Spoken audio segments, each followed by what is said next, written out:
India is such a spiritual place. I hear it's very spiritual over there. I listen to a lot of comments like these when I tell people I'm going to India. I get the feeling that there's an expectation that I'm going to India in order to experience this spirituality, to soak it up, to be changed by it. None of this is in and of itself negative, but I'm always unsettled by the readiness with which people claim to understand broad truths about a place they've never been to.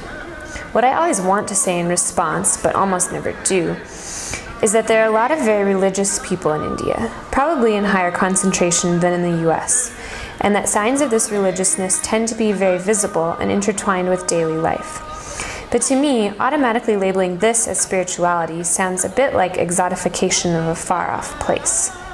So maybe I'm not looking for spirituality in India, but what I've been noticing lately on these first few days of my second trip to India is that being here does ground me in ways that I don't experience in going about my daily life at home in the US. Here's how I think of it. If we define spirituality, as it is most relevant in my life, as living as fully as possible in the present moment, then I am better able to achieve that here in India than at home.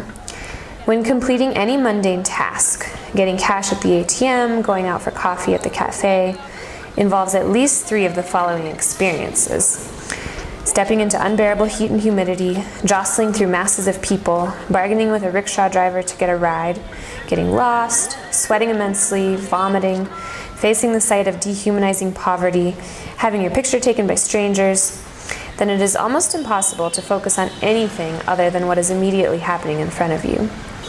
As a chronic worrier and habitual overthinker, this intense focus of my energies on the present moment is a wonderful feeling.